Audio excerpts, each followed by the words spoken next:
Suivre les pas d'Éric Chapuis, c'est un peu entrer dans l'histoire. Ce diplômé des Beaux-Arts de Metz a créé son entreprise avec laquelle il propose toute la palette de ses talents. Créateur d'univers narratifs. En gros, je me définis ainsi parce que depuis 10 ans, je m'occupe de rendre concret des idées ou des rêves de mes clients ou de mes commanditaires. Donc, et pour ça, j'édifie une narration, une histoire, pour ajouter un peu de sacré à ces projets, et ça dans les domaines de l'art, de la culture ou du patrimoine. Et le projet du moment, c'est une bande dessinée sur le Luxembourg. J'ai été engagé par une agence pour me pencher sur l'histoire du Luxembourg en bande dessinée. Donc là, je voyage au Moyen-Âge, mais aussi au XVIIIe, avec les débuts de la sidérurgie, et je traverse l'intégralité de l'histoire du Luxembourg. Pour la BD, Éric compare son travail à celui d'un moine copiste. Il fait aussi de nombreuses recherches et y associe des historiens. Tout le travail, c'est de vérifier les vêtements, comment on s'habille à l'époque. Enfin, là, vu qu'on est sur une case guerrière aussi, le type d'armement, le type de blason aussi, les déplacements. J'ai beaucoup de cartes aussi, parce que ça me permet de me rendre compte des temps de déplacement des gens.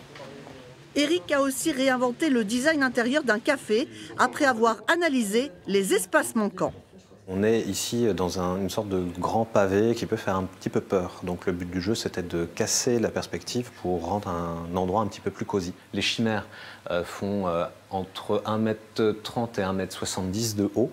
Le griffon, lui, il fait 2 mètres de longueur. C'est des techniques de décor de théâtre, donc polystyrène avec différents enduits et de la peinture. Il y a celui qui va rester complètement scotché et puis qui va tourner comme ça la tête en étant ébahi. Et puis il y a ceux qui courent dans tout le bar, qui regardent dans tous les angles. L'autre univers d'Éric, c'est aussi la scénographie.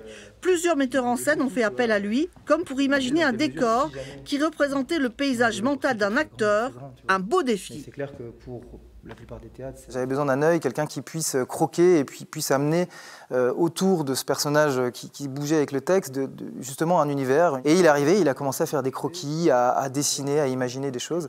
Et comme ça, en storyboardant un petit peu, la scénographie, elle est venue.